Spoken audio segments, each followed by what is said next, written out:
Aujourd'hui, nous allons parler de la réparation du temple. C'est un moment profond qui nous aide. Ça touche beaucoup de points, beaucoup d'aspects, mais vraiment que l'Esprit de Dieu nous aide. Alléluia.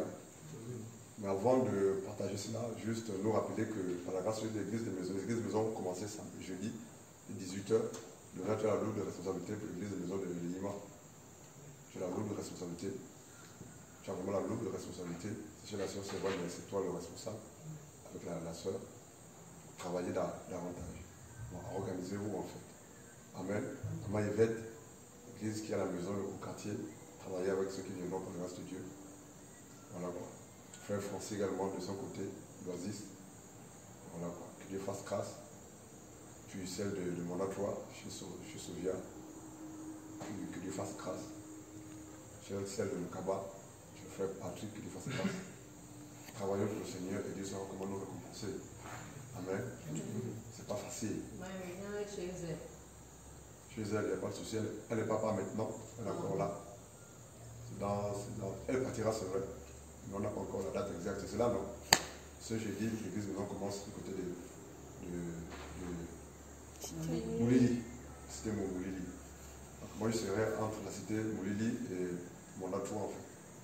On a nettoyé entre Moulili et mon Latour, en fait. Donc, que Dieu fasse grâce. Ok. Alléluia. Amen. Dieu est bon. Également, dimanche prochain, nous sommes du côté de l'économie. On a besoin des ouvriers.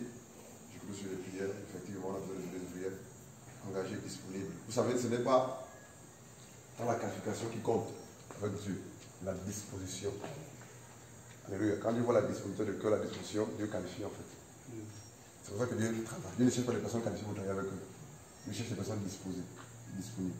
Et qu'on est disposé, disponible pour Dieu, avec Dieu, l'œuvre de Dieu, Dieu nous qualifie en fait. Donc, je vous assure que l'œuvre de l'économie a commencé puissamment, miraculeusement, dans le feu, dans la gloire. C'était merveilleux. Je suis allé regarder les vidéos, la campagne d'économie. Et c'est même eux qui ont demandé d'implanter l'œuvre, l'avaient Dieu a confirmé. Et on a commencé avec un séminaire, c'était merveilleux, c'était puissant, avec le temps de partage. Au début, on ne pensait pas voir des âmes, mais on était surpris du nombre des âmes qui étaient venues après la campagne. Alléluia. Et là, c'est vrai, comme ça, en février, mars, le Covid, tout a été bloqué. C'est vrai que samedi passé, nous sommes repartis pour essayer de nettoyer, faire le ménage, pour faire la soeur et maman Yvette. On a pu informer quelques personnes. Nous voulons reprendre l'œuvre là-bas, nous avons besoin des ouvriers. C'est parce que vous l'avez remarqué, de ce côté, il y a beaucoup de travail. À Monda, l'église de Monda, de ce côté, il y a beaucoup de travail. Ce qui fait que vraiment, il y a comme croissance. Pas comme il y a croissance. Il y a épanouissement. Et nous avons besoin des ouvriers, en fait. Voilà. Donc, on avait réuni dimanche avec les volontaires, mais il n'y avait pas de volontaires pour y aller. Nous avons besoin des ouvriers disponibles pour l'œuvre de l'église. Voilà quoi. Jusqu'à ce qu'il fasse grâce qu'on ait des missionnaires ou des missionnaires sur place qui vont être entretenus par Jésus et travailler là-bas pour la grâce de Dieu en fait. Voilà. Donc c'est un peu ça. C'est une ville assez ténébreuse. La sorcellerie va sampler les arbres, les plantes, l'eau par là-bas. On les yeux. Dieu est bon. Alléluia. Donc samedi matin, ou plus tard dimanche matin, l'équipe partira. Donc il va commencer à partir de 9h30, 10h. Voilà quoi. Donc qu'ils soient venus. Le transport c'est coûteux, c'est vraiment coûteux. Dieu fasse grâce pour les finances également. Dieu est bon. Alléluia. C'était juste ça. C'est aussi j'ai oublié autre chose. Je crois que c'est tout. Sauf qu'il y a une question, quelque chose à dire avant de commencer. On vous écoute. Question, quelque chose à dire avant de commencer. Une préoccupation ou un besoin. Une révélation, une directive du Seigneur. Oui, sœur, c'est le doigt que tu as levé. D'accord. Que Dieu soit béni. Dimanche passé, on a réussi avec maman après le culte, vous avez été rentré. Maman vraiment âgée, en quarantaine. Je disais que tu habites à mon entour également. Elle voulait passer du temps avec nous. La première fois, elle a pu parler, ce que des fois, le mieux de nous. Elle a décidé de venir hier, dimanche matin. Arrivée à l'Oasis, elle est montée dans un taxi, elle est déposée moi à l'église qui est vers l'orphelinat, compris Pasteur Blanchard. On l'a déposée à Paul Carrefour la gare. Elle est allée à l'ancien lieu de prière. Mais dans le même taxi qu'elle a pris pour venir ici, il y a aussi une jeune fille que sa mère a envoyée. Va prier là où prie l'enchaîneur. Ce sont des personnes qui ne connaissent pas là, dans le lieu de prière. Et puis ils sont allés là-bas. On a dit non, c'est pas ici, c'est vers l'orphelinat. Ils sont remontés à l'orphelinat, ils sont allés jusqu'au bout là-bas. La montée de l'orphelinat, jusqu'au bout, chez M. Mouélé. Ils sont renseignés là-bas, rien. On leur a dit non, c'est vers Moulili. Ils sont allés jusque chez toi, Moulili. Le même dimanche là.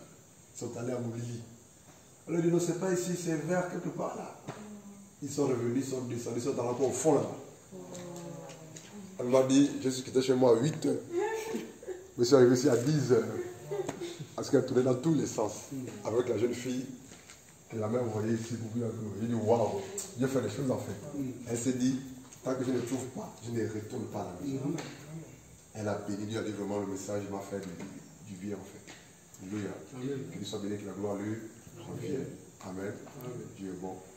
Nous travaillons pour le Seigneur et ne nous décourageons pas. Ne nous décourageons pas. Ce matin, je discutais avec une dame. Elle parlait d'une équipe.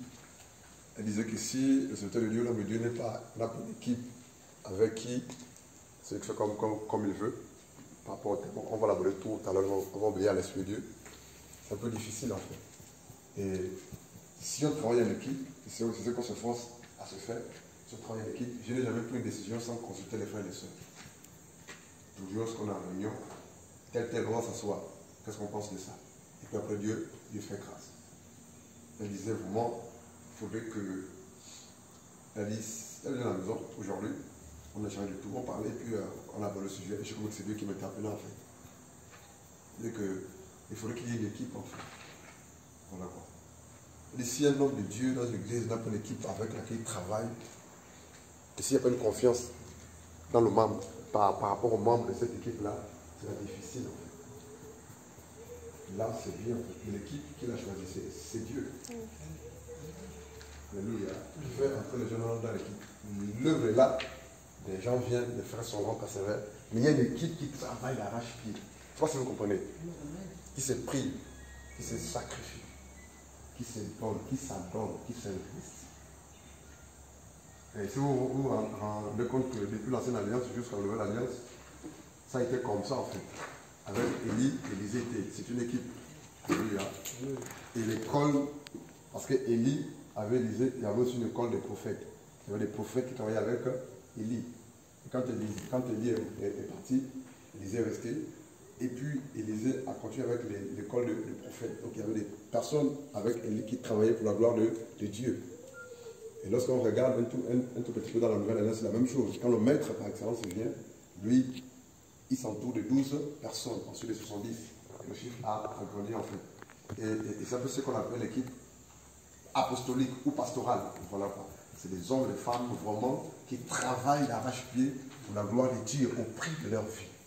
Et à l'intérieur, il peut y avoir des jeunes comme les moins jeunes, comme les papas, comme les moins âgés ou des vieillards. Mais chacun avec sa grâce.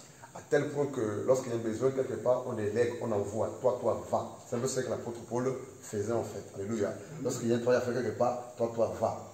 Ce matin, j'étais beaucoup visité à la maison de personnes. Je savais où c'était. Il y a aussi une soeur qui est passée, notre soeur. Parce que Dieu m'a demandé, Dieu m'a interdit de sortir aujourd'hui. Tu restes à la maison. Je voulais sortir, mais tu ne sors pas, tu restes à la maison. Je suis resté toute la journée à la maison. Et il y a une soeur qui me dit, elle veut partir à l'écolier en fait, pour la mission, pour l'œuvre de l'écolier. Je lui ai dit, toi tu ne peux pas y aller, parce que tu n'es pas prête en fait. Tu ne peux pas y aller. Elle me l'a dit, mais comment ça veut dire? Parce que tu n'es pas prête. Tu ne peux pas supporter la... Voilà quoi. Elle me dit, effectivement, cette nuit, je fais un rêve où elle me dit que tu peux aller à l'écolier. Je lui ai simplement dit qu'on n'est pas homme de Dieu pour être homme de Dieu. On n'est pas serviteur de Dieu seulement parce que c'est un titre, c'est un nom en fait. On ne tombe pas quelque part et puis voilà quoi. Un serviteur de Dieu, un dirigeant, c'est quelqu'un qui sait enseigner la parole de Dieu, former, aussi discerner les dons et les talents des uns et des autres. Et savoir que tel frère, tel soeur peut travailler dans tel domaine, tel soeur, tel frère peut aller dans telle mission, dans telle localité pour faire telle chose. Et je lui ai dit, toi tu ne peux pas y aller pour le moment. Il m'a dit, mais tel frère, le frère ne peut pas y aller. Mais tel frère, le frère peut aller, mais juste pour assister, pour accompagner. Alléluia. Et elle m'a dit dans le rêve qu'elle a fait cette nuit, on lui a dit que toi tu peux y aller. Je dis, moi je n'étais pas à ton rêve. Je n'étais pas à l'intérieur, mais tu ne peux pas. Donc vraiment, prions beaucoup. C'est vrai qu'il y a la grâce Dieu est présent parmi nous. Alléluia. Je vous assure que c'est la vérité. La gloire, l'onction, le feu, c'est là. Nous avons besoin des ouvriers engagés. Vous savez? Merci, Saint-Esprit. Lorsque Jésus était sur terre, il avait les 12. Mais même dans l'équipe de Jésus, il y avait un traître. Et lui, il connaissait. Alléluia. Vous allez vous rendre compte que même dans l'équipe de Jésus, il y a aussi des femmes. Qui le sait? Les femmes travaillent avec Jésus, non? C'est écrit où? C'est écrit où?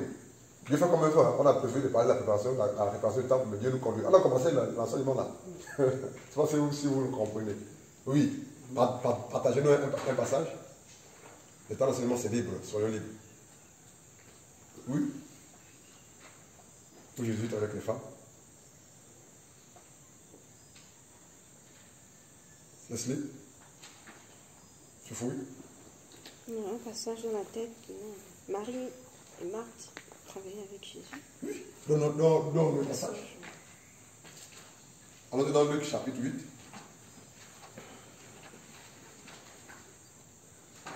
Luc chapitre 8. Je vais mettre la tête parce que je n'arrive plus à voir.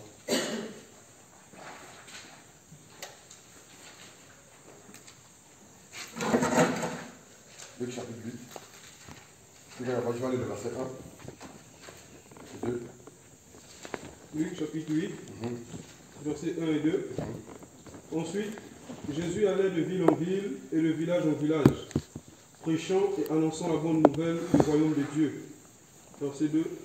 Les 12 étaient auprès de lui avec quelques femmes qui avaient été guéries d'esprits malins et de maladies. Marie, dite de Magdala, de laquelle étaient sortis 7 démons. Arrête-toi, s'il te plaît, frère. La Bible dit les 12 étaient avec eux. Alléluia. Amen. Avec quelques Femmes. Mais Jésus allait des villes en des villages en Village. femmes d'accompagner, 12 d'accompagner. Lis le verset 3, s'il te plaît, mon frère. Verset 3. Jeanne, femme de Chouza, intendant d'Hérode, Suzanne et plusieurs autres qui l'assistaient de leurs biens. Amen. Amen. Donc, Jésus allait de ville en ville, lieu en lieu, avec les 12, mais avec les femmes. Les femmes qui avaient bénéficié du ministère de Christ Jésus. Qui avaient la guérison, la délivrance, la restauration. Ils accompagnaient Jésus. Donc, il y avait une équipe là. Et chaque personne dans cette équipe-là avait un rôle bien à jouer. Un but, en fait. Et Jésus les connaissait tous. Ce qui fait que, connaissant les dons, les talents, les capacités des uns des autres, il savait qui envoyer pour telle chose. Je vous assure qu'une œuvre d'église, une œuvre chrétienne, qui n'a pas une équipe avec laquelle les dirigeants travaillent, sera compliqué. On peut comprendre qu'au début de l'œuvre, c'est une œuvre naissante. Alléluia. C'est un peu difficile. Mais Dieu ne cesse pas d'envoyer. Et lorsqu'il envoie, Dieu permet que tel ou tel. C'est Dieu lui-même, Donald, qui a instruit, qui a ordonné que les prières de mercredi se fassent. Amen. Et dans le groupe d'intercession de mercredi, ils ont au moins une douzaine. C'est une équipe, c'est un noyau. Je ne sais pas si vous avez compris en fait. C'est un noyau. Vous allez remarquer que dans ce noyau-là, des intercessions de mercredi, par la grâce de Dieu, chacun pour sa part a des dons ou une qualité bien spécifique. Je ne sais pas si vous avez encore le nom des 12. C'était 12, hein? Vous vous rappelez? Non, vous ne vous rappelez pas. C'était 12. Puis donnez-moi le nom. Leslie. Leslie. Exactement. J'aime vous dire par ça. Commence par ton propre prénom. Leslie est dans le groupe. Alléluia. Je vais te bénir par ma fille. Qui d'autre? Les Mavungu. Les Mavungu, oui. Dona. Dona, oui. Monsieur Ndan. Oui. Il fait partie du responsable d'intercession. Il est tout à absent. Les Njambangoy. Les Njambangoy, oui. Ils ont inséré après. C'est cela, non? Ils ont inséré, parce qu'il y a inséré d'autres personnes dans le groupe d'intercession. Maman Yvette. Maman Yvette, Sofia. Oui. Sofia, Linda. Nona. C'est un peu ça le groupe en fait. Et puis il a ajouté le groupe Njambangoy et puis voilà. Bijou également. Bijou était ajouté après. Ajouté. Donc vous voyez, je me rappelle celui-là, c'est le 12 en fait. Le nom c'était 12, c'est 12 là. Il était dans le groupe d'intercession. Mais vous voyez, Dieu parle, Dieu oriente, Dieu conduit, mais c'est nous qui ne suivons pas. C'est nous en fait. C'est nous en fait. Alléluia. Vous savez, Dieu est bon. Il y a du travail, il y a vraiment du travail au milieu de nous. On en aura encore davantage en 2021, là, qui commence dans quelques jours. Là. Du travail. Vous savez, Dieu va davantage envoyer des ouvriers et des ouvrières. Il faudrait que par la grâce de Dieu, nous qui sommes là depuis un moment, nous sachions les recevoir, les accueillir, les aider à connaître le Seigneur, à grandir et à entrer dans leur gloire. Mais le constat fait dans nos églises en général, c'est quoi? C'est que les anciens qui sont dans les églises là se refroidissent le plus tôt possible, le plus vite possible. C'est vrai que quand les nouvelles personnes arrivent, ces nouvelles personnes se manquent des anciens.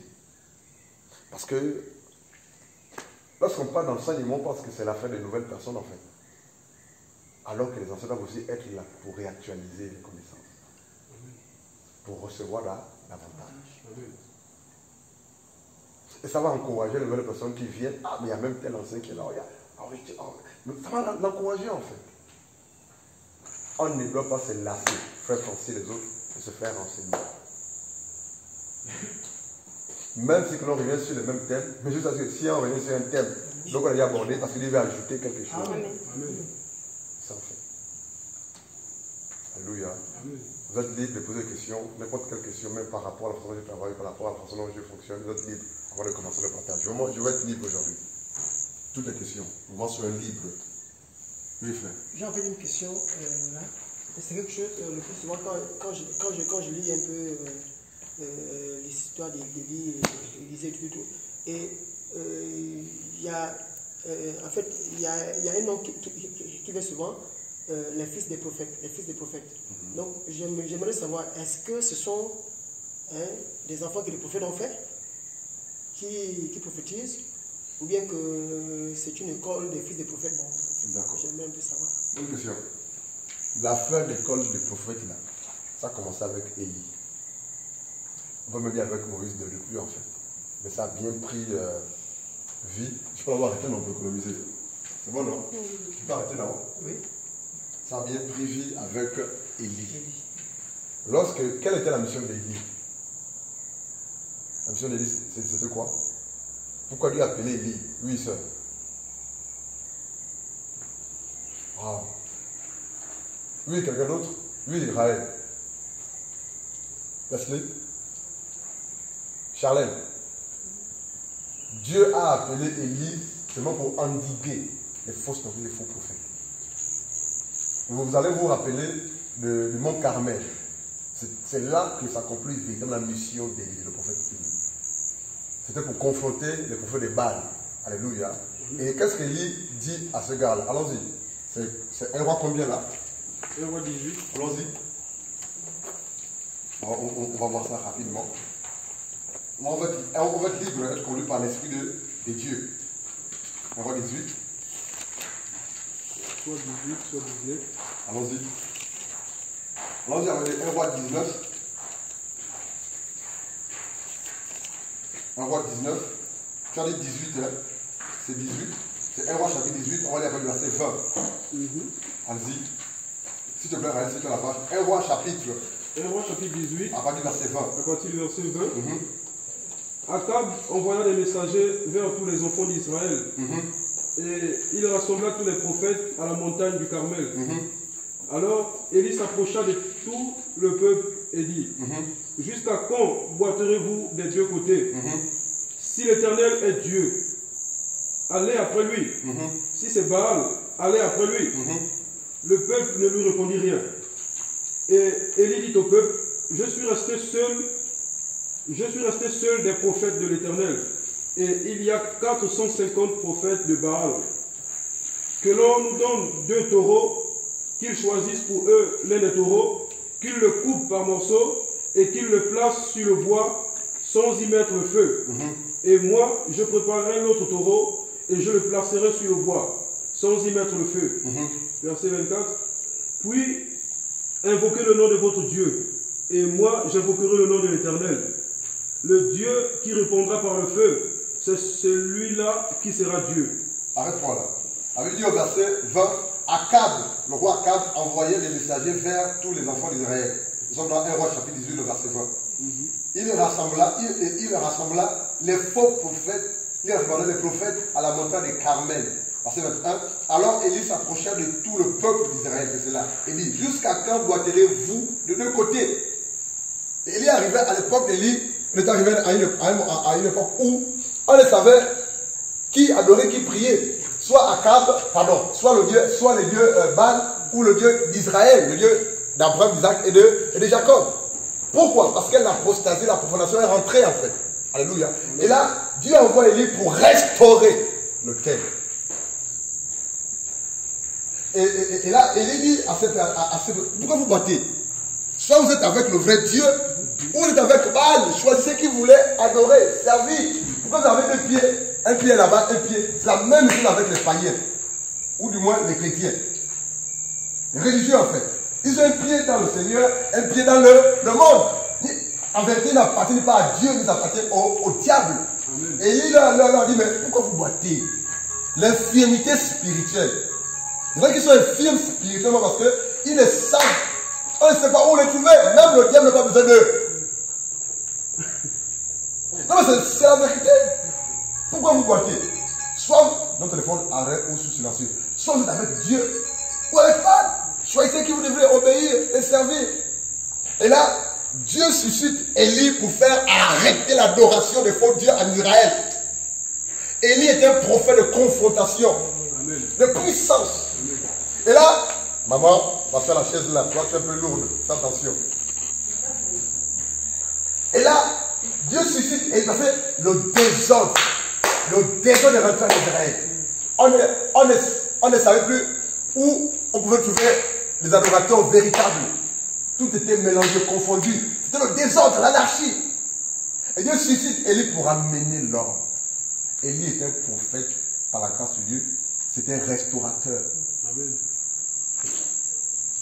Alléluia. C'était un restaurateur. Il est venu pour restaurer. C'était un réformateur. Il est venu pour reformer. Parce que le désordre était rentré. Et là, il dit, mais pourquoi vous battez? Et pour que les gens sachent que le Dieu dont parle Élie, où c'est Élie est le véritable, il faut que ce Dieu-là se manifeste. Amen. Il dit maintenant, allez prendre tous vos faux, 4, 5, quelques faux prophètes de Baal là. On se réunit à cet endroit. Moi, vous allez invoquer votre Dieu. Moi, je vais invoquer mon Dieu. Le Dieu qui répondra par le feu, c'est le véritable Dieu. Frère, notre Dieu, c'est le feu. Avec Moïse, le buisson ardent.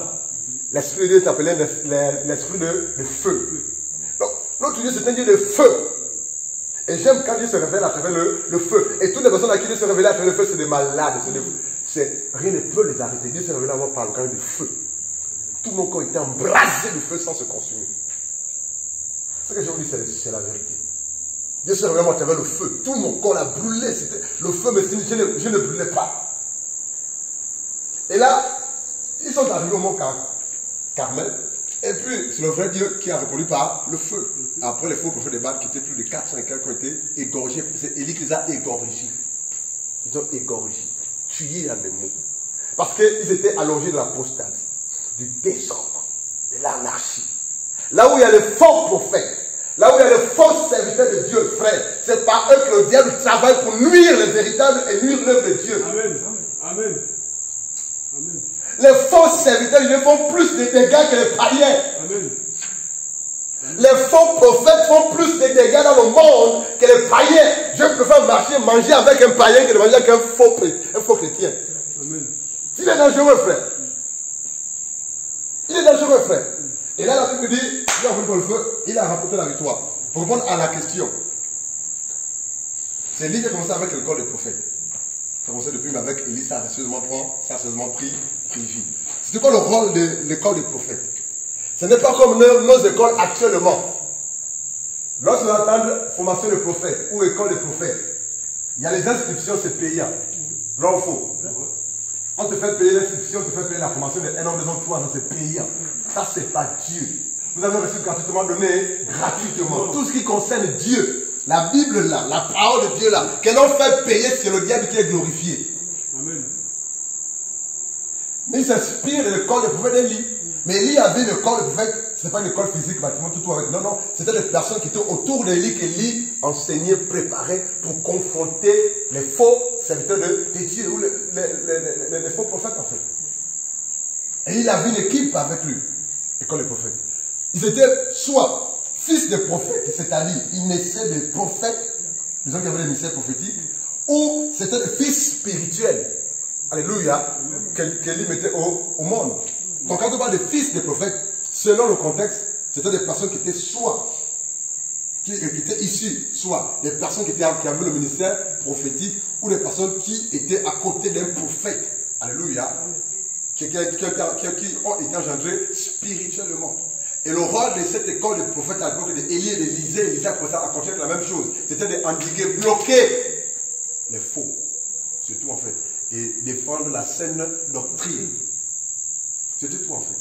Mais ce n'était pas payé à l'époque d'Élie et à l'époque d'Élisée. C'était gratuit. La preuve, c'est que la Bible dit que Élisée versait les mains dans les mains d'Élie. Donc ces prophètes étaient au service du prophète qui les encadrait en fait. Il commençait à servir auprès du prophète qui a reçu la vision en fait. Mais c'était gratuit. C'était pas payé en fait. Alléluia. Amen. Donc arrêtons un peu de dire, bon, je vais m'enrichir, je vais ouvrir une école biblique, une école pastorale, et puis 2 ans de formation, 3 ans payés. Là, il y a une école à Manda, là, une ou 2 écoles. La licence c'est 300 ou 400 000. Chose de Dieu, hein? Alliance chrétienne. Oui. Ah bon? J'ai appris c'est 300 ou 400 000 la licence. Le masterat, c'est 1 million, 500 ou 700 ou 800 000, je ne sais pas trop. C'est pas nécessaire. Comment est-ce que Dieu formait à l'époque? Dans la Bible, comment est-ce que Dieu était formé? C'est en étant auprès d'un serviteur déjà oint par Dieu. Alléluia. C'est tout. C'est en étant auprès d'un serviteur de Dieu. Élisée était formé auprès d'Élie. Josué était formé auprès de Moïse. Les disciples, les 12 étaient formés auprès de Jésus. Et lorsqu'ils sont à côté ou auprès de cet homme-là, alléluia, ils apprennent tout, à la fois ce qui est théorique et ce qui est pratique. La formation à la fois théorique et pratique. Théorique pourquoi? Lorsqu'il parle, il voit, et lorsqu'il opère, il travaille, il voit. C'est pour ça que les choses se passaient. Amen. On n'a pas besoin d'aller dans les écoles payantes. Et puis il faut soutenir après. C'est pas nécessaire ça. Je me rappelle, mon beau-père, puisqu'il fut chrétien, il est rétrograde, le papa de mon épouse. Il a appris que Dieu a commencé quelque chose ici à Manda, dans la livre de vie. Et puis il m'a dit, bon, mon beau-fils est blanchard, j'ai appris que tu as commencé le ministère à Manda, c'est très bien. Puisqu'il fut un chrétien zélé, le verre l'a rattrapé en fait, mon beau papa. Et là il me dit, mais il faut que tu ailles à l'école pastorale, hein. Je vais te former, hein. Je dis, papa, c'est pas nécessaire. Il dit, pourquoi? Il dit, non, c'est Jésus qui forme par son esprit.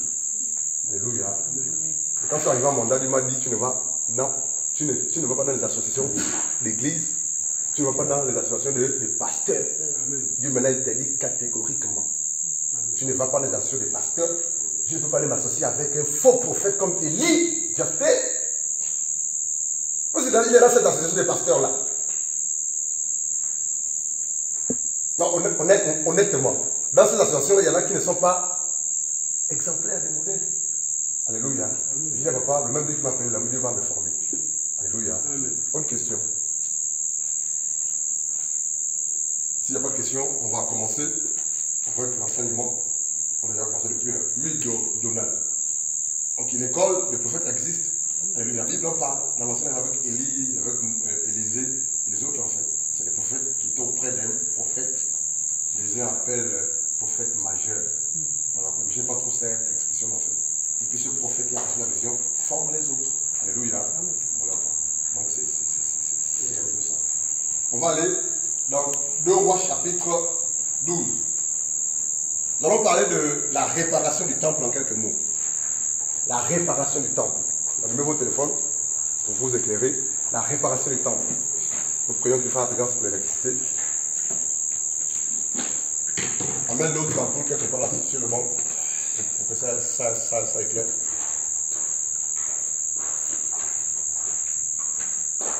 Alléluia. Amen. Je suis content de voir les frères et les sœurs, malgré le manque d'électricité, être là pour se faire enseigner. Dieu voit la motivation du cœur. Et ce qui est bien avec notre Dieu, c'est qu'il est tellement juste qu'il sait comment nous récompenser en fait. Amen. Amen. Il est juste. Regarde là, comme il est juste. En 2 Rois, chapitre 12. On va le verset 1 jusqu'au verset 7.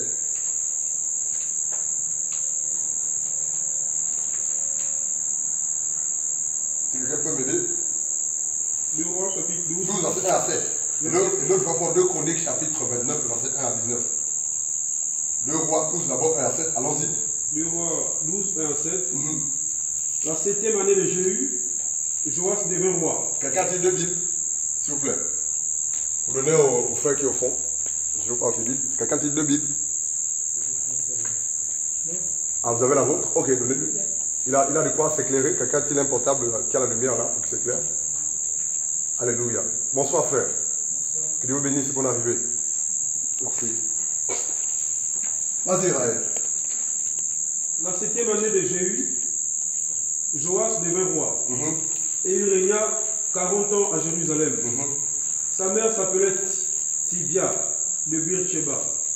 Joas fit ce qui est droit aux yeux de l'Éternel tout le temps qu'il suivit les directives du sanctificateur Jéhojada. Seulement, les hauts lieux ne disparurent point. Le peuple offrait encore des sacrifices et des parfums sur les hauts lieux.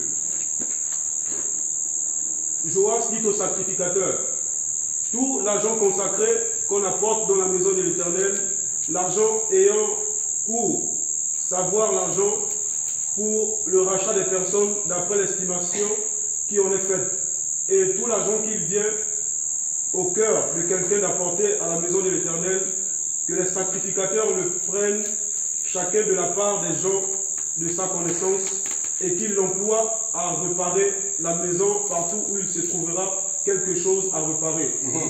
Mais il arriva que le 23e année du roi Joas, les sacrificateurs n'avaient point réparé ce qui était à réparer à la maison. Verset 7. Le roi Joas appela le sacrificateur Jéhojada et les autres sacrificateurs et leur dit: pourquoi n'avez-vous pas réparé ce qui est à réparer à la maison? Maintenant, vous ne prendrez plus l'argent de vos connaissances, mais vous le livrerez pour les réparations de la maison. Alléluia. Joas devint roi. Il régna 40 ans à Jérusalem. Voilà quoi. Dans ce royaume-là, ce jeune roi, Joas devint roi, il régna pendant 40 ans. On donne le nom de sa mère.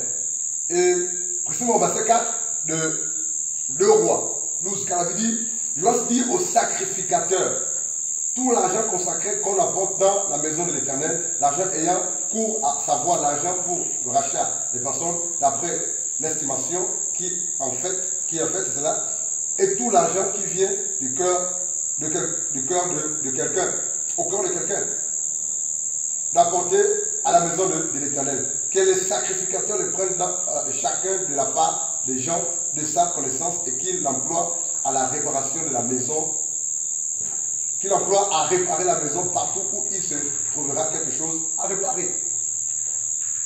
Jonas devint roi et le temple avait été profané. Lorsque nous parlons, écoutez s'il vous plaît, lorsque l'on parle de profanation du temple, c'est la violation, c'est la souillure.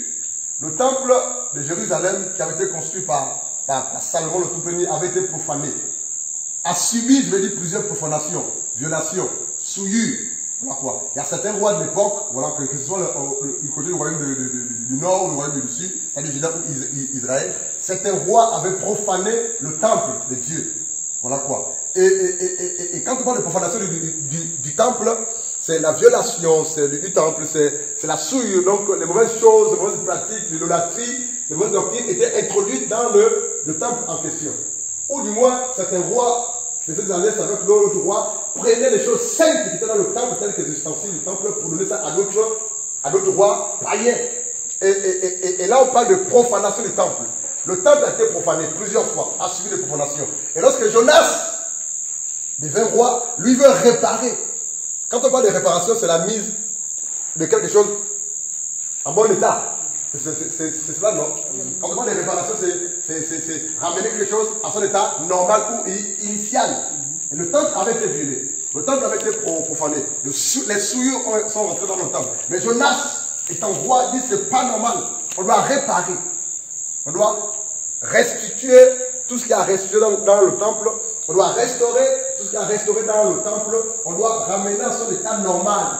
en bon état, le temple. Et là, il appelle les sacrificateurs. Pourquoi Jonas appelle les sacrificateurs? Parce que dans l'Ancienne Alliance, c'est les sacrificateurs issus de la tribu de Lévi qui avaient la responsabilité d'exercer dans le temple. Et Jonas fait asseoir les sacrificateurs, précisément le sacrificateur. Il dit, maintenant, toutes les entrées, les offrandes que l'on prend pour le temple à gauche et à droite là, ou pour le rachat de certaines personnes, ça va servir maintenant pour la réparation du temple. Il a donné l'ordre, une instruction. Mais c'est fait, quelques temps après, le roi se rend compte que rien n'a été. C'est le verset, combien là? On a lu, non? C'est le verset. Le verset 6.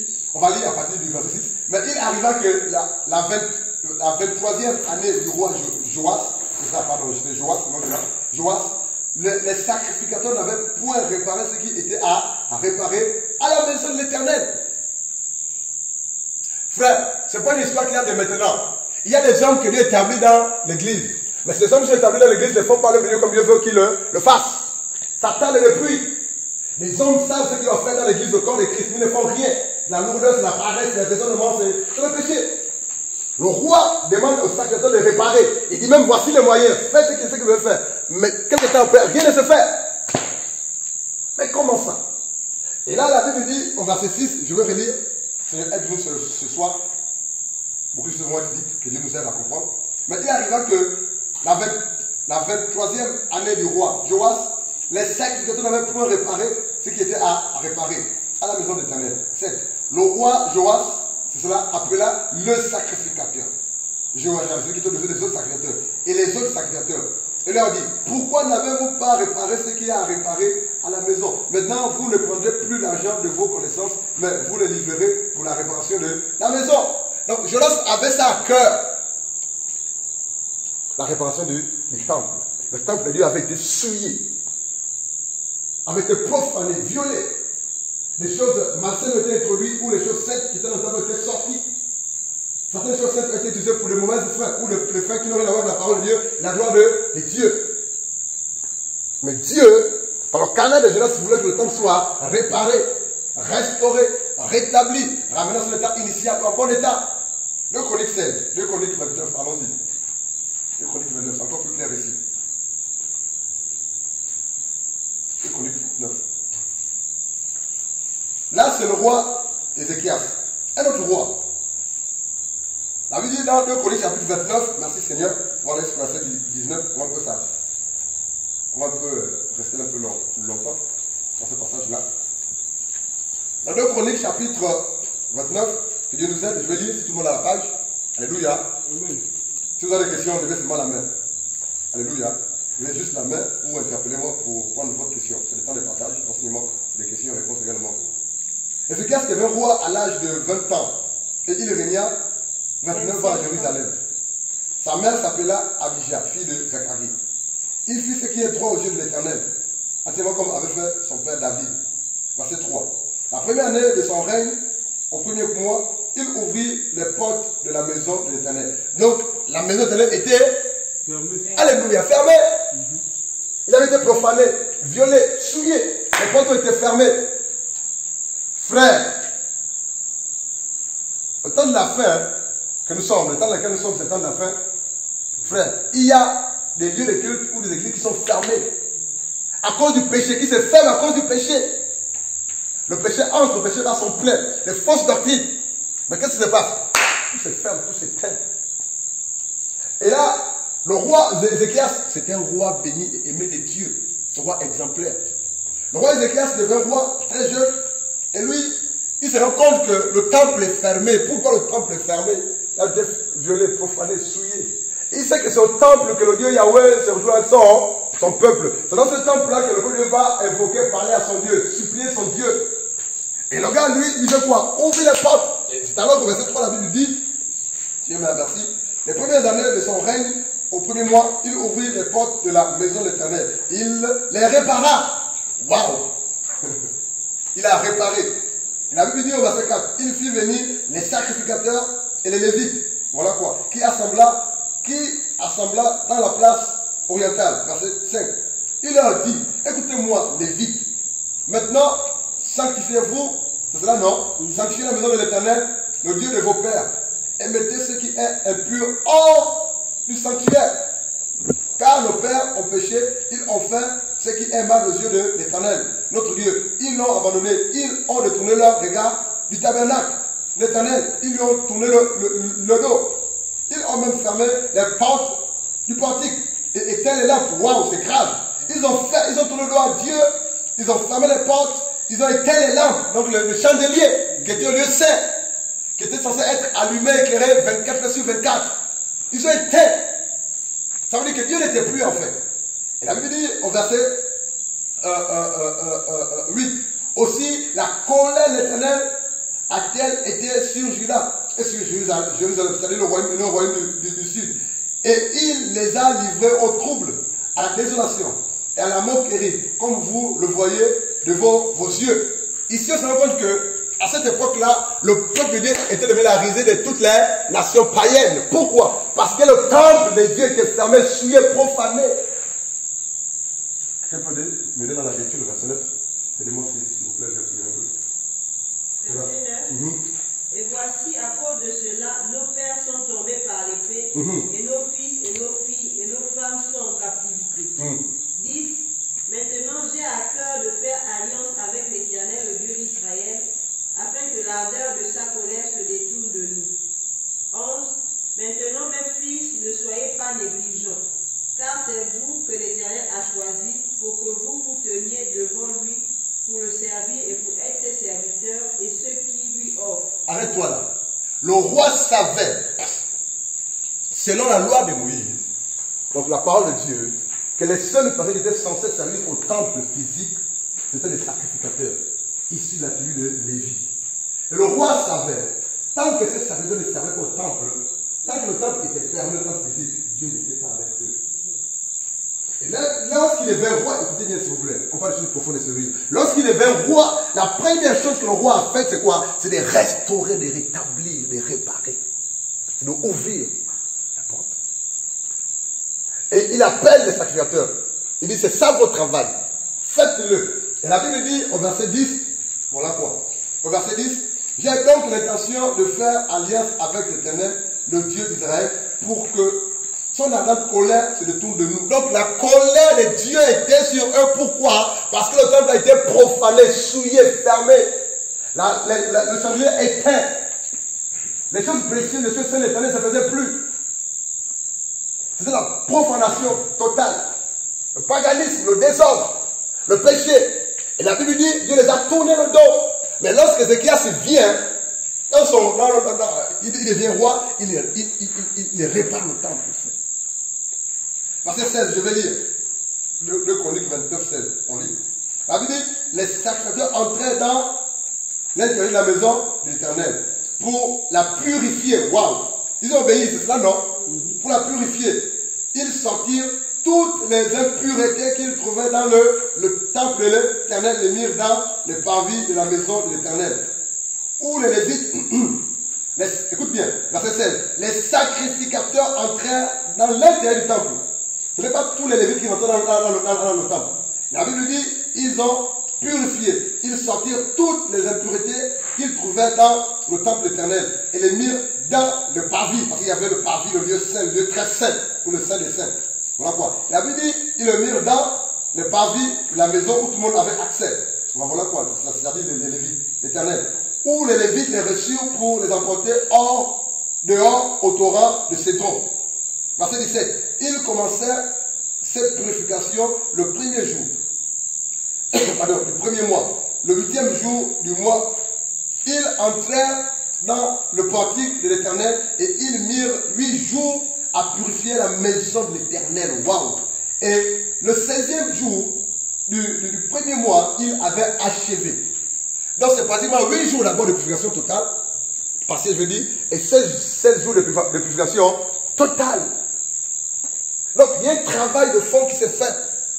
Et la Bible dit, au verset 18, ils se rendirent, c'est cela, ils se rendirent, verset 18, ils se rendirent ensuite chez le roi, Ézéchias, et dirent, nous avons purifié toute la maison de l'Éternel, l'autel et l'holocauste qui était au parvis, et tous ses ustensiles, voilà quoi. Et les tables de pain de proposition, qui étaient au lieu saint, voilà quoi. Et le même endroit où était également la table de proposition et le chandelier, voilà quoi. Et tous les 16 ustensiles, nous avons remis à l'état et purifié tous les ustensiles que le roi Akal avait profanés pendant son règne. Lors de sa transgression, ils sont devant l'autel de l'Éternel. Frère, la Bible dit, on va courir à cause du temps, au verset 5. La Bible dit, au verset 5, il leur dit, écoutez-moi, c'est le roi qui parle, Ézéchias. Lévites, maintenant sanctifiez-vous, sanctifiez la maison de l'Éternel, le Dieu de vos pères, et mettez ce qui est impur hors du sanctuaire. Ici, on comprend que le temple était un sanctuaire. Avant d'arriver au temple physique de Salomon, c'était d'abord le tabernacle que Moïse avait construit dans l'Exode chapitre 25. Et lorsqu'on est Exode chapitre 25, nous allons compte que le président verset 8, quelqu'un peut me dire ça rapidement. Exode 25, 8. Merci Seigneur, Exode 25, 8. Et l'autre va prendre 1 Chronique 22, 19, on parle du sanctuaire en quelques mots. Exode 25, 8, et l'autre prend 1 Chronique 22, 19. Allons-y s'il vous plaît. Exode 25, 8. Ils me feront un sanctuaire et j'habiterai au milieu d'eux. Alléluia. La Bible dit, ils me feront un sanctuaire. Le sanctuaire du Seigneur, c'est le tabernacle dont Dieu avait demandé à Moïse de construire selon la vision qu'il a reçue du Seigneur. Donc, alors, lorsqu'on parle, écoutez bien, lorsqu'on parle du sanctuaire, c'était d'abord le tabernacle que Moïse avait construit. Alléluia. Donc, le tabernacle était un sanctuaire. Mais c'est quoi un sanctuaire? C'est un endroit qui était destiné à l'adoration du vrai Dieu. C'est dans le sanctuaire, le tabernacle, le vrai Dieu était adoré, élevé, magnifié. Et Dieu dit à Moïse, construis un sanctuaire. Un sanctuaire, c'est un endroit destiné à adorer le vrai Dieu. C'est un endroit sacré. Le tabernacle est un endroit sacré, un sanctuaire.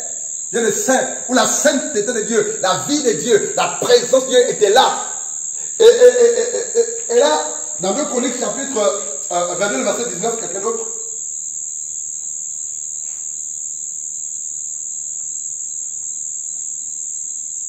C'est juste dans le même passage, 1 Chronique 22, 19. 1 Chronique 22, 19. Voyons rapide dans la lecture, les amis. Ça prouve qu'on ne lit pas beaucoup à la maison. On se cherche surtout 1 Chronique. 1 Chronique 22, 19. Maintenant, appliquez vos cœurs et vos âmes à rechercher l'Éternel, votre Dieu. Élevez-vous et bâtissez le sanctuaire de l'Éternel Dieu, pour amener l'arche de l'alliance de l'Éternel et les ustensiles du sanctuaire, le Dieu dans la maison qui sera bâtie pour le nom de l'Éternel. Ce passage parle de la construction du temple de Salomon. David voulait le faire, mais c'est son fils qui l'a fait. Alléluia. Mais dans Exode 25, la Bible est question du tabernacle. Donc quand on parle du sanctuaire, selon c'est selon 2 Chroniques chapitre 29, le verset 5, il est question à la fois de quoi? Du tabernacle, par la grâce de Dieu, et du temple physique que Salomon a construit. C'est un sanctuaire. C'est un endroit où le Dieu Yahweh était adoré, célébré. Alléluia. Et là, la Bible dit, le roi Ézéchias leur dit ceci. Et il leur dit, verset 5, écoutez-moi, Lévites, maintenant, sanctifiez-vous, sanctifiez la maison de l'Éternel, notre temple là, en question. Le Dieu de vos pères, voilà quoi. Et mettez ce qui est impur hors du sanctuaire. Mais, écoute bien, lorsque l'on parle du sanctuaire, précisément, je creuse un tout petit peu pour te dire comprendre, parce qu'on comprend, alléluia. Alléluia. Quand on parle du sanctuaire, cela renvoie précisément au lieu qu'on appelle le Saint des Saints. Le lieu très saint. Lorsqu'on parle du sanctuaire, c'est la fois le tabernacle lui-même, le temple lui-même. Mais précisément, quand on parle du sanctuaire, par la grâce de Dieu, c'est là où Dieu y est. Et dans l'ancienne alliance, Dieu était physiquement, présentement, spirituellement, au endroit qu'on appelle le Saint des Saints. Très saint. Et là, ils avaient souillé le temple tout entier, mais aussi le lieu très saint, où Aaron allait à la rencontre de son Dieu, une fois par an. Mais lorsque Ézéchias devient roi, Ézéchias veut restaurer, veut réparer le temple. Il dit, sortez tout ce qui est impur de la présence de Dieu, de la maison de Dieu, parce qu'elle était physique. Sortez. Et la Bible dit précisément au verset 6, quand nos pères ont péché, ils ont fait ce qui est mal aux yeux de l'Éternel. Donc c'est les pères qui ont péché. Mais quels sont ces pères-là? Les conducteurs dans la foi, les rois, les prophètes, quelques-uns. Ils ont péché. Et lorsqu'ils ont péché, Dieu les a tourné le dos. La seule chose qui nous éloigne de Dieu, qui fait fuir Dieu de nos vies, c'est le péché. Tu peux être beau, tu peux être belle, tu peux avoir une fonction quelconque, après le travail, tu peux avoir de l'argent pauvre. Mais si tu pratiques un péché ou le péché quelconque, tu es sale, tu es horrible aux yeux de Dieu. Dieu n'est pas avec toi. La preuve, c'est que ce temple a été construit miraculeusement. Lorsqu'il allait invoquer Dieu, on répondait sur les nuées de feu de gloire. C'était puissant, le temple de Salomon. Mais c'est ce même temple qui a été fermé, profané, souillé, et Dieu s'est retiré. La seule chose qui nous éloigne, qui fait fuir Dieu de nos vies, ou de nos églises bâtiments, c'est le péché. Une assemblée d'église qui ne cogne pas sur le péché, qui n'insiste pas sur la conséquence du péché, n'arrive pas à sa défense. Le diable va s'installer. Et les faux frères, les fausses sœurs, alléluia, qui sont envoyés par le diable. On vous l'a dit, non, il est trop dur. Mais parce que c'est trop long. Il voit que le péché partout, frère. C'est un démon qui parle ainsi. Il a besoin d'être délivré au nom de Jésus. Amen. Parce que le péché fait fuir la présence de Dieu. La seule chose qui nous éloigne de Dieu, c'est le péché. Sous toutes ses formes. Donc il n'existe pas de réelles relations avec Dieu si la personne pratique le péché. Ce n'est pas possible, frère. Le péché sous toutes ses formes nous fait fuir de Dieu. Ça cause la désobéissance. Le temple a été profané. Dieu s'est retiré d'eux. La lampe de l'éternel, le salut s'est éteint. Et vous pensez que le péché c'est un jeu? Oui, le péché est sucré, mais ça détruit, frère. Écoute bien ça. Le péché est sucré, c'est bon, mais ça détruit, ça mène en enfer. Je n'ai pas compris. Le péché c'est bon, c'est sucré. Quand on ment, on est content. Quand on fornique, on est content. Quand on se marie, on est content. Mais ça mène en enfer, ça fait fuir la présence de Dieu, la vie de Dieu, la vie, la grâce, l'autorité, le feu de Dieu.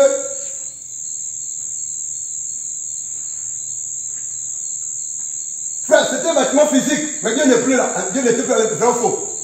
Bâtiment, hein? Un temple physique. Mais imagine comment sont le temple spirituel de Dieu. Quand serait-il, frère?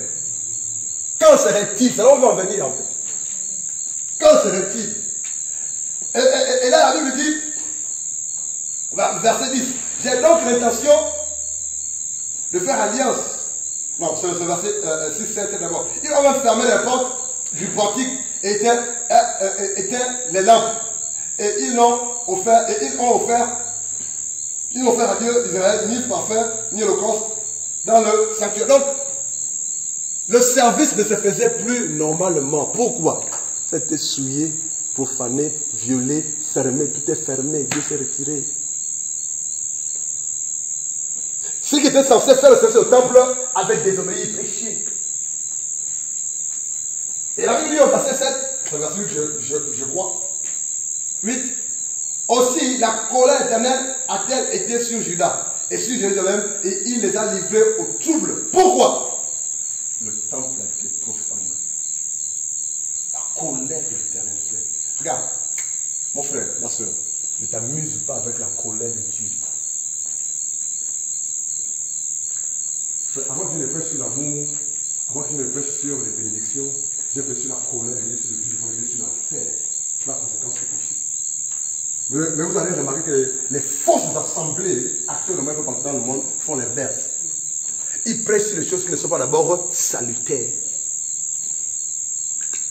Frère, avant que je ne prêche sur l'amour de Dieu, avant que je ne prêche sur la bénédiction, je vais prêcher sur la colère de Dieu, le jugement de Dieu, le lac de feu, la conséquence du péché. À cause de ceci, la colère de Dieu s'est manifestée. Et la Bible dit au verset 8, aussi la colère de l'Éternel a été telle sur Juda et sur Jérusalem. Et il les a livrés au trouble, à la désolation, à la moquerie, comme vous le voyez. Donc c'était comment? Palpable.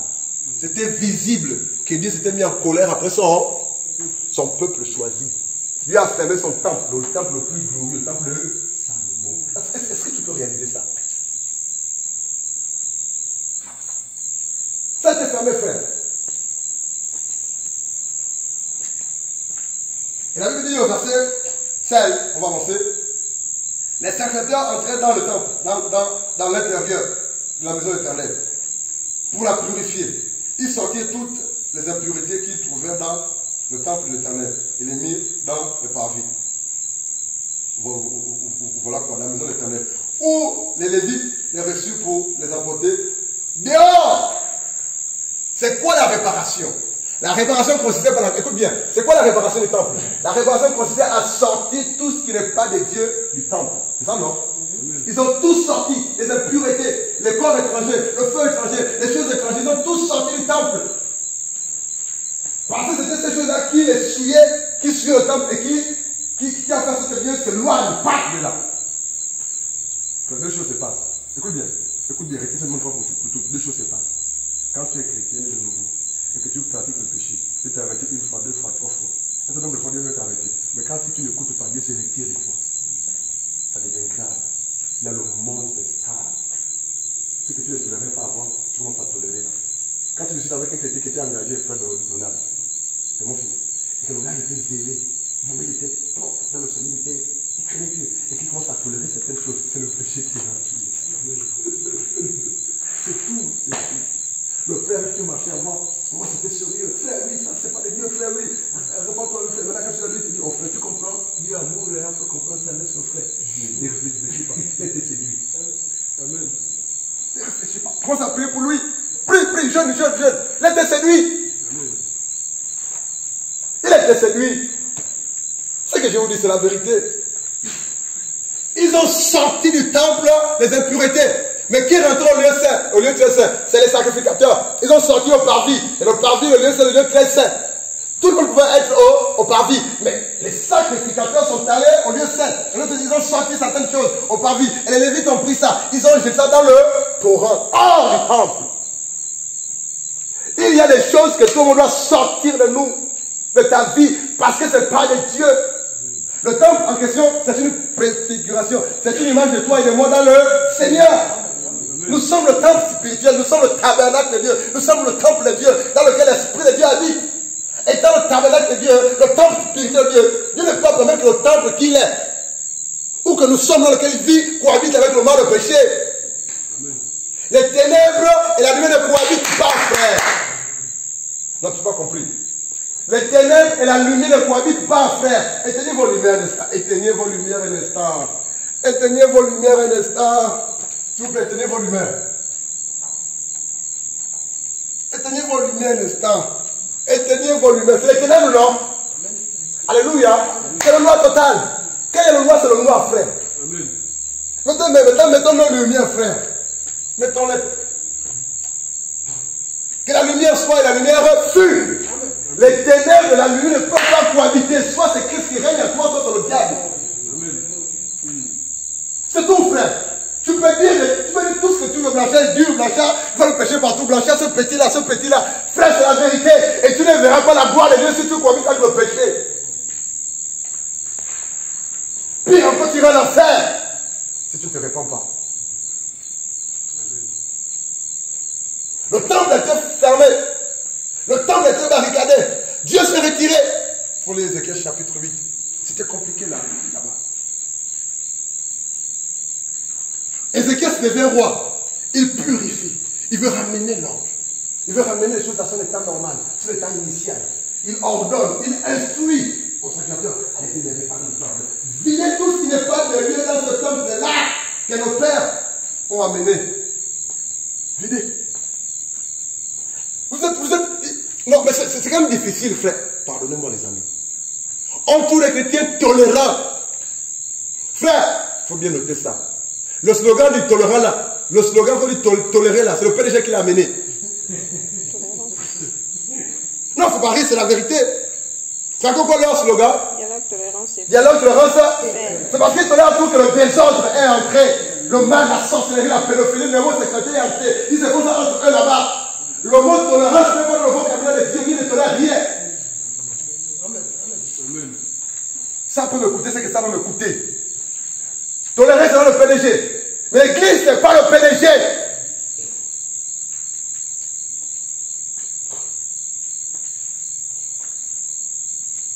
On a habitué à écouter des sermons qui... Frère, ce n'est pas normal qu'un frère vienne un dimanche ou en semaine, pour la première fois ou quelques autres fois à l'assemblée, où tu pries. Il n'est pas dérangé par la parole. Son péché n'est pas, ne le dérange pas. Il y a un problème, frère. Amen. Il est assis confortablement, il reste comme il est rentré. La parole lui avait fait, frère, il faut te repentir, toi qui prêches. La seule chose pour laquelle il se voit là-bas, c'est pour qu'on soit sauvé. Délivré, la puissance du péché. Et la seule chose que nous devons dire, c'est le péché, sous toutes ses formes. Mais dans nos églises, le péché soit assis depuis des années. Des fornicateurs, des concubins, des sorciers.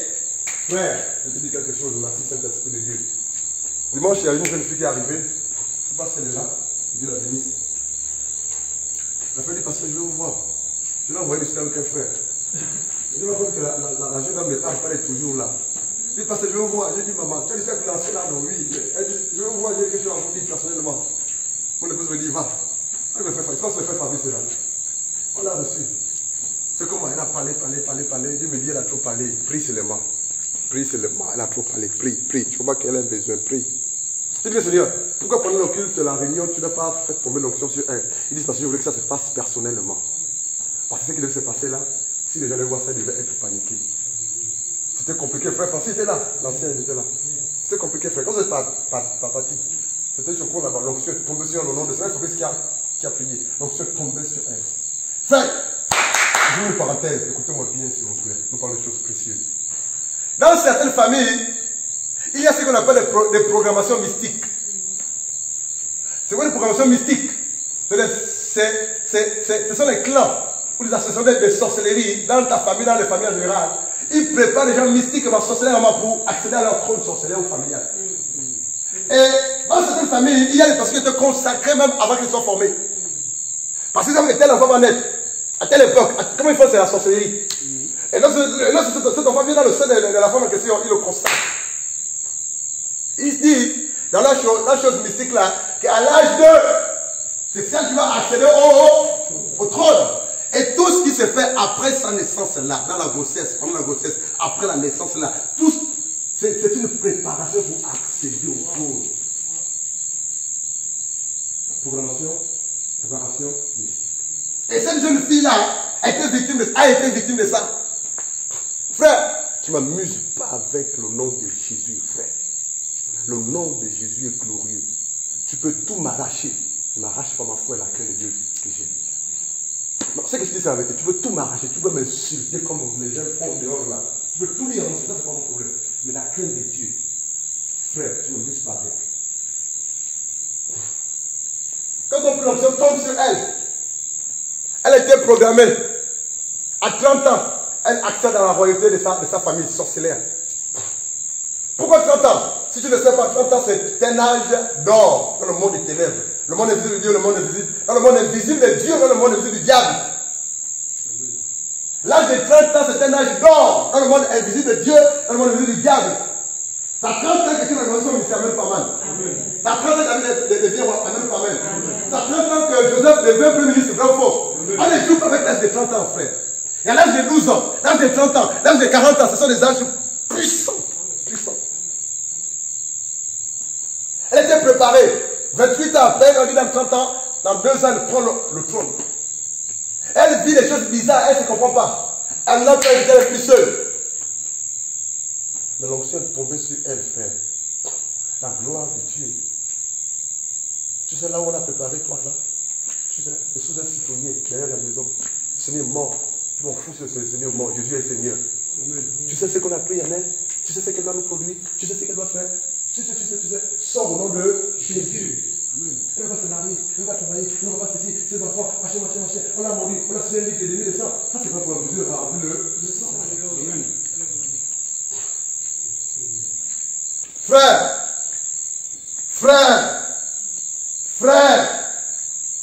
Frère, le monde des ténèbres est réel.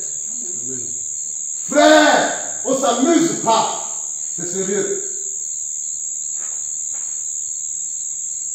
On ne s'amuse pas. Voilà pourquoi si tu es là pour blaguer, reste chez toi. Je suis pas là pour blaguer, frère. Je suis là par la grâce de Dieu pour former des disciples. Pour les confronter les puissances de... Et arracher l'examen du feu de l'enfer au nom de Jésus.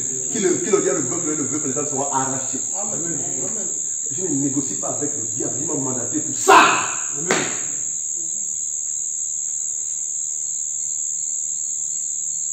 Dieu la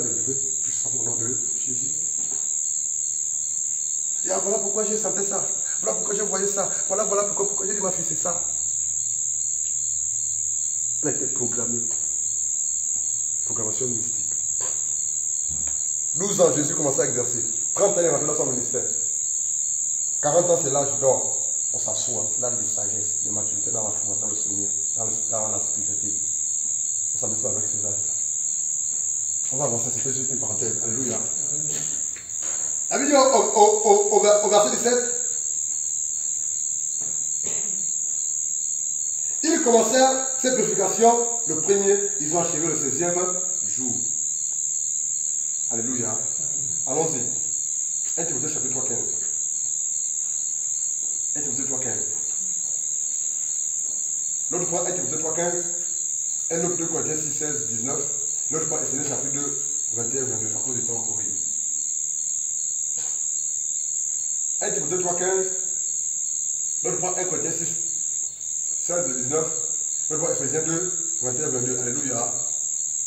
Si tu as la page, tu peux lire. 1 Timothée 3, 15. Mais si je tarde, tu sauras comment il faut se conduire dans la maison de Dieu, qui est l'église du Dieu vivant. Alléluia. La colonne et l'appui de la vérité. Note bien ce passage-là et apprends-le par cœur. J'ai appris par cœur depuis des années.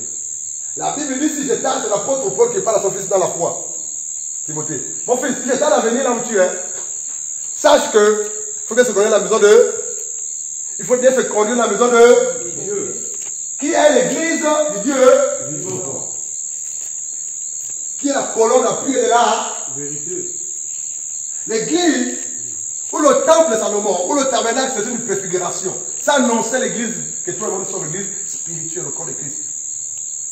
Et Paul dit à son fils, mon ami, ne t'amuse pas avec la maison de Dieu qui est l'église. Ne t'amuse pas. Ne t'amuse pas. La maison de Dieu, c'est l'église. L'église spirituelle est le corps de Christ.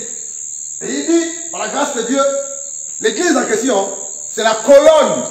Qui a déjà vu une colonne vertébrale? Ta colonne, alléluia, c'est une question. Qui a déjà vu une colonne vertébrale? Ta colonne. Frère, mon ami, lève-toi s'il te plaît. Raël, lève-toi s'il te plaît. Laisse un peu ta Bible là. Viens te laisser s'il te plaît, pour que tout le monde voit. Fais face aux frères et aux sœurs. Regardez-le s'il vous plaît, regardez-le. Comme toi un peu, comme toi. Ta colonne est pliée. Quand tu découvres, c'est sa colonne se plie. Non. Elle est toujours droite. Maintenant, fais un peu ça. La colonne est toujours droite. La colonne vertébrale ne se plie pas, quelle que soit les positions que tu es toujours droite. Et c'est la raison pour laquelle Dieu compare la maison de Dieu à la colonne. C'est une colonne. La pluie de vérité. La colonne est toujours droite. Ça veut dire quoi? Tout à son mon ami. L'église de Christ est droite. L'appui de la vérité. Une église qui n'est pas gouvernée par la vérité, la sainteté de Dieu n'est pas de Dieu, frère. Une église qui tolère le péché n'est pas de Dieu, frère. Une église qui est dans la compromission n'est pas de Dieu, frère. Une église qui laisse entrer les fausses doctrines n'est pas de Dieu, frère. La même façon que Ézéchias a demandé, c'est que les sacrificateurs fassent sortir les impuretés de l'église. Le seul moyen pour nous, par la grâce de Dieu, faire sortir les impuretés de l'église, c'est de respecter la sainte doctrine. Amen. Indiquer les fausses doctrines, dire que ça c'est pas de Dieu, ça c'est de Dieu. Veillez sur les enseignements qui sont donnés. Actuellement dans nos églises, nous prêchons l'évangile sans s'appuyer sur la parole de Dieu. C'est les révélations, c'est les livres, c'est les songes, c'est les prophéties. Oui, mais la parole de Dieu, qui est le livre que tu as, est au-dessus des prophéties, des songes, des rêves, des révélations. Est au-dessus. Rien ne peut remplacer la parole de Dieu.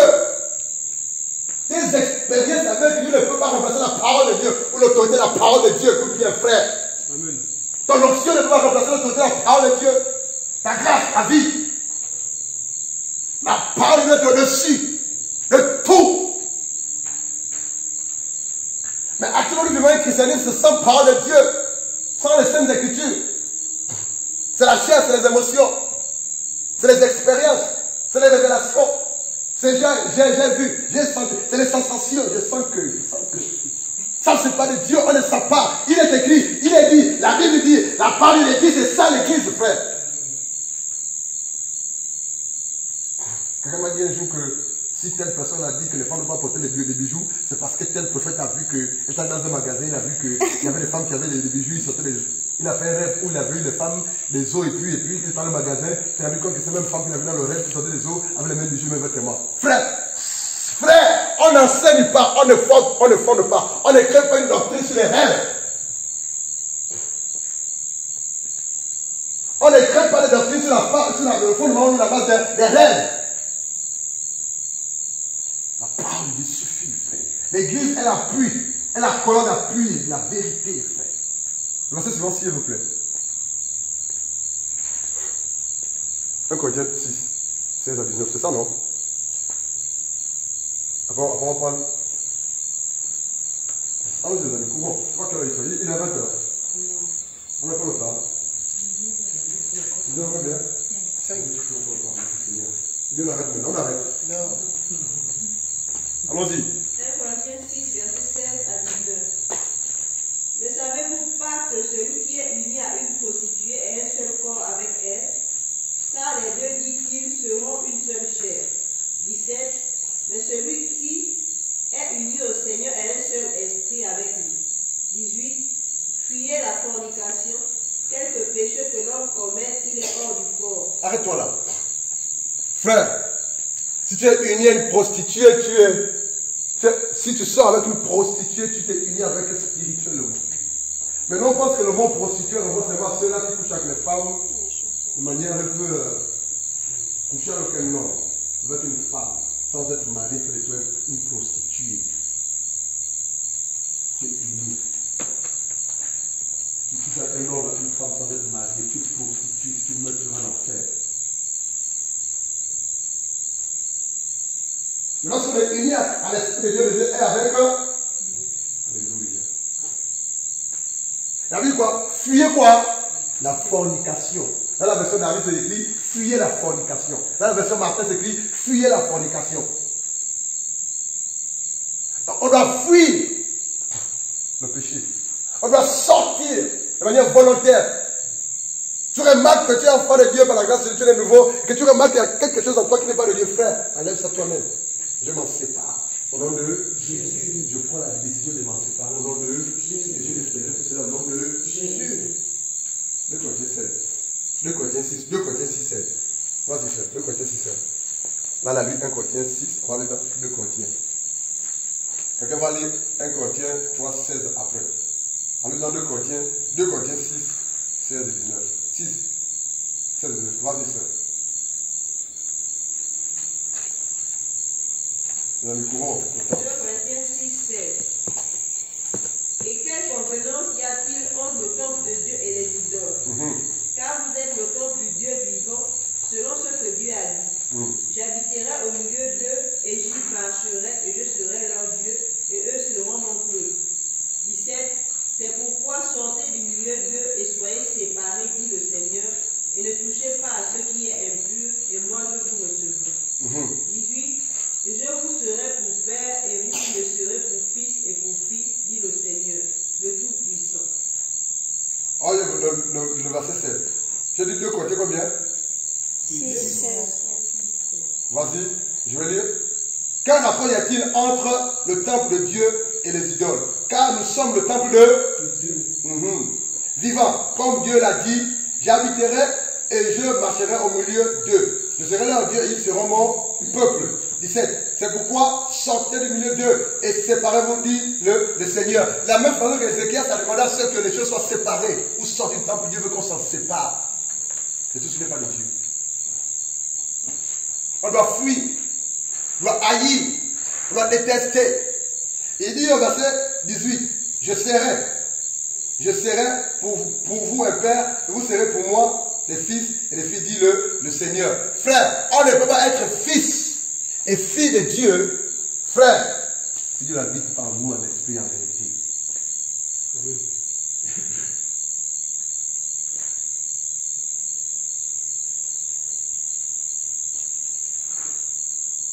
Éphésiens 2, 21. Éphésiens chapitre 2, verset 22. Avant de lire le passage. Éphésiens 2, verset 21 à 22. En qui tout l'édifice bien ajusté ensemble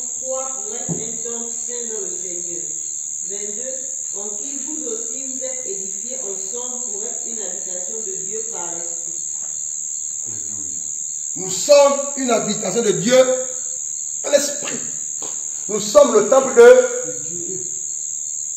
Lève-toi un peu, Charlène, s'il te plaît. Donald, lève un peu, s'il te plaît. Donald, lève un peu, s'il te plaît. Depuis le jour où Charlène ou Donald est né de nouveau, Dieu, écoute bien, le Dieu de la Bible, le Dieu d'Abraham, d'Isaac et de celui qui a créé les cieux et celui qui domine sur toutes choses, il vient habiter en toi. Quel privilège, quelle grâce. Donc, tu comprends ça? Il n'est pas habité, il ne peut pas habiter dans un âne, ou un coq, une poule, ou un chevaux. Non. Il veut habiter en toi et en moi. Après la nouvelle, quel privilège. Donc Dieu fait de toi son habitation, sa demeure, son temple. Quelle grâce. Ça veut dire que partout là où tu es, Dieu est avec toi. Dieu est en toi, frère. Même le diable reconnaît que celui-là ou que celle-là, Dieu habite en lui. Tu ne peux pas. Tu ne peux pas, frère. Quelle grâce, quel privilège. Du coup, frère, mais comment allons-nous prendre le temple de Dieu que nous sommes, frère, et le faire tout et n'importe quoi? Alors que Dieu est saint. La même façon que le temple physique à l'époque était fermé, détruit à cause de la population d'Assouillou par rapport au péché, était fermé. Si tu fais autant, Dieu se retire, Dieu t'abandonne, frère. Il y a des choses avec lesquelles on ne s'amuse pas. La sainteté de Dieu, la crainte de Dieu, les choses de Dieu, le nom de Dieu, la parole de Dieu.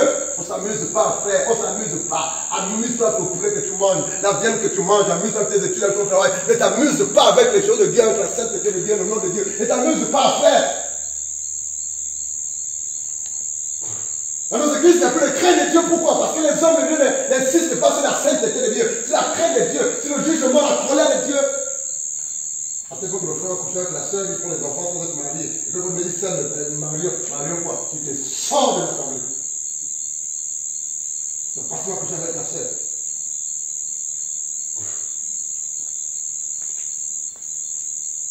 Il n'y a plus la crainte de Dieu.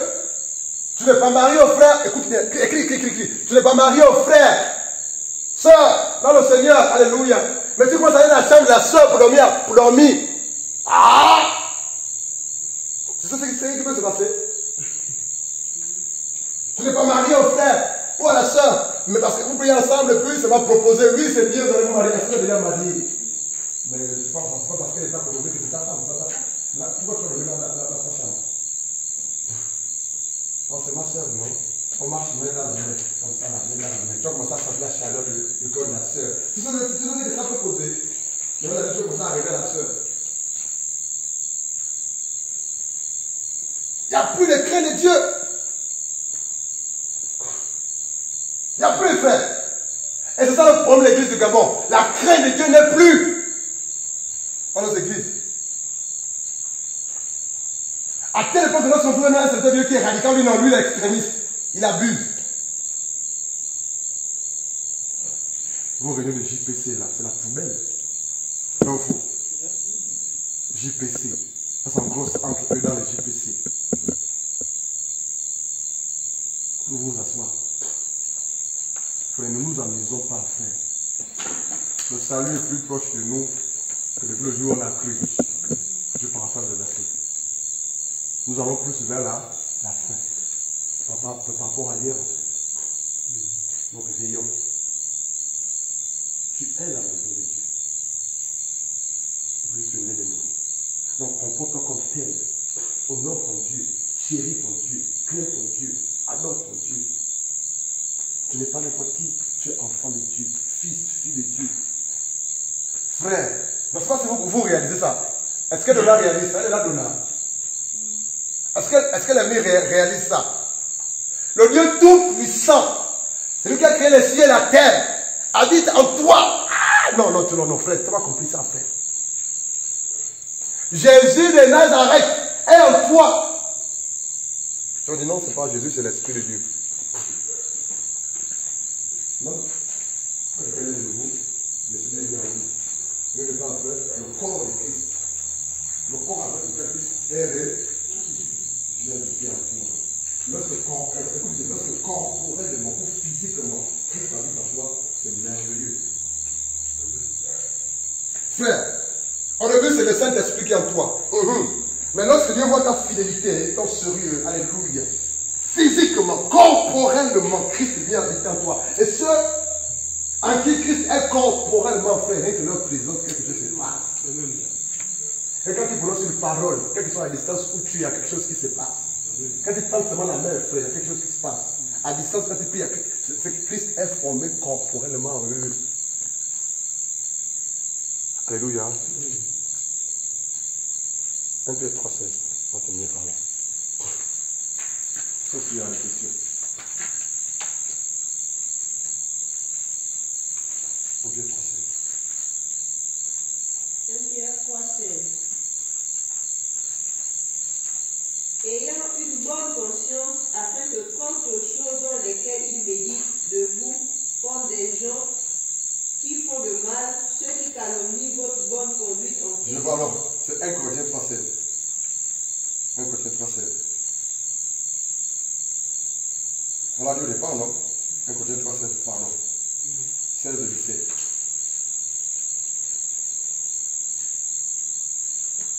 Quelqu'un là-bas, je veux dire. 1 Corinthiens 3, 16. Ne savez-vous pas que vous êtes le temple de Dieu et que l'Esprit de Dieu habite en vous? Waouh! Le temple dont il est question ici, ce n'est pas de la personne physique. Chut. Ne savez-vous pas que vous êtes le temple de et que le temple en question là, ce n'est pas la personne de Raël, ce n'est pas la personne de Blanchard, c'est le corps de Christ, c'est l'église. Lis le verset suivant, s'il te plaît. 1 Corinthiens 3, verset 17. Si quelqu'un corrompt le temple de Dieu, Dieu le détruira, car le temple de Dieu est saint et tel vous êtes. Ça veut dire, si quelqu'un détruit ou corrompt le temple de Dieu, ou profane, ou viole, si quelqu'un détruit, corrompt, viole, profane le temple de Dieu, Dieu le détruira. Dieu le Détruira. Pourquoi? Parce que car le temple de Dieu est Saint. et c'est ce que vous. Waouh. Si quelqu'un détruit l'église ou l'œuvre de Dieu, l'église, mais physique, alors attendez, est-ce que quelqu'un peut détruire l'église? Le temple, la question, c'est le corps de Christ, c'est l'église. Alléluia. Est-ce que quelqu'un peut détruire? Oui. En faisant quoi? Que Dieu te bénisse. En faisant quoi? Les querelles, les divisions, les fausses doctrines, le péché. Sans te rendre compte de détruire le temple qu'est l'église. Mais Dieu dit quoi? Si quelqu'un détruit le temple, ou corrompt, ou viole, ou profane, Dieu va le détruire. Le temple de Dieu est saint. Notre Dieu est saint. Le corps de Christ, l'église en général. Lorsque le pasteur, ou le dirigeant, ou le berger enseigne n'importe quoi, les fausses doctrines, il détruit l'église. Lorsque le pasteur ou le dirigeant couche avec les sœurs, il détruit. Lorsque le pasteur ou le dirigeant fait tout et n'importe quoi qui n'ont rien à voir avec la parole de Dieu, il détruit. Lorsque les frères et les sœurs dans le Seigneur font autant, c'est le Congo ça, c'est les murmures, c'est les critiques, c'est la haine, c'est les divisions, c'est le péché, c'est le désordre, il détruit. Mais Dieu dit quoi? Celui qui détruit, c'est aussi détruit. Dieu soit béni.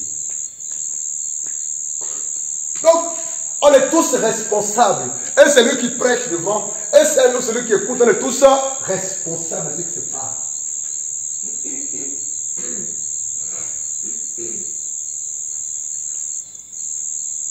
C'est pas un jeu, hein. Charles a souris. Ouais, le président, le pouvoir, le corps, non, frère. C'est une question de vie, de mort. Soyons frères. C'est une question d'éternité, pour toujours. Soyons vrais. Soyons vrais. Alléluia. Soyons vrais. Nous avons commencé depuis 2 Rois 12 là-bas, 2 Chroniques 29. Ils ont sorti les choses du temple. Dieu veut que par la grâce de toi et moi, ton temple, ton corps, ta vie, qui est le temple de Dieu, tu sors tout ce qui n'est pas d'eux et tu le jettes loin comme ils ont jeté vers le torrent. C'est à toi-même de le faire. Tu connais ta vie. Tu connais ta vie. Tu connais ta vie. Oh. sépare-toi, sors, enlève tout ce qui est en toi qui n'est pas de Dieu et jette-le loin. C'est ça purifier le temple. C'est ça sanctifier le temple. Et quand tu adoreras Dieu, Dieu te l'accorde de ton adoration. Parce que le corps, le temple qu'il adore est saint. Et ensuite, par la grâce de Dieu, frère, le temple qui est le corps de Christ, l'église, frère, c'est à nous de veiller les uns sur les autres. Et prier les uns pour les autres. Et veiller sur ceux qui sont saints. Être vrai, être honnête. L'église est la colonne d'appui de la vérité. L'église est la maison de Dieu vivante. L'édifice de Dieu. Alléluia. Dieu soit béni. Qui a compris quelque chose? Qui a compris quelque chose? Qui est attristé? Qui est triste? Qui est beaucoup triste? Qui ressent un poids dans son cœur? Un poids. Qui ressent un poids? On peut dire que là, Seigneur, c'était vraiment pour moi aujourd'hui. Hein. Alléluia. Si ton cœur est attristé, c'est Dieu qui t'interpelle. Alléluia. Ça, c'est la vérité, frère. C'est ça l'évangile. Quand l'évangile est prêché, c'est pour attrister les cœurs, pour que les cœurs se répandent de leurs péchés. Tu ne veux pas être dans ton péché, tu fais que pour que tu il n'y a rien à faire, tu fais tout toi en faire à toi. Dis au gars là, non, je ne vais plus ici en fait, parce que Dieu n'est pas d'accord. Sans citer ton péché, sans citer ton nom, mais tu sens comme quoi? Interpellé. Tu sens interpellé. Accusé, hein? Hein, maman Leslie, c'est ça? Ça veut dire que Dieu est en train de faire un travail. Dieu te montre l'état de ton cœur. La Bible dit que la parole était un miroir. Alléluia. Et lorsqu'on se mire sur le miroir qui est la parole de Dieu, la parole va nous montrer nos défauts, nos problèmes, nos péchés. Alléluia. Et quand il nous les montre, c'est pourquoi? C'est pour qu'on s'en débarrasse. Ce n'est pas pour condamner. Quand l'évangile est prêché, ce n'est pas pour condamner. C'est pour te dire, regarde ça. Ça, c'est pas bon. Regarde ça. Regarde ça.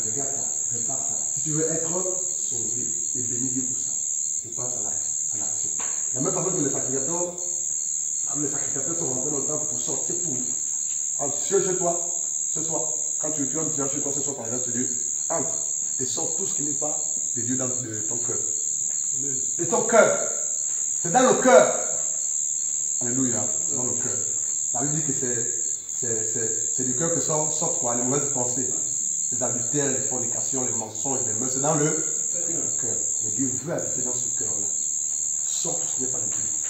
Et tu verras que plus tu le feras, tu verras la présence, la gloire, les bienfaits de Dieu dans ta vie. Alléluia. Bonsoir à tous. Dieu soit béni. On va se lever, on va prier. On va se lever, on va rendre grâce à Dieu. Par rapport à ce que tu as écouté, bénis Dieu, prie Dieu. Alléluia. Par rapport à ce que tu as écouté, pose ta langue sur ta chaise. Fais-toi juste debout là où tu es. Et bénissons Dieu. Prie, élève ta voix, prie. Les enfants peuvent rester assis. Mais moi, bénissons Dieu. Seigneur, nous te bénissons.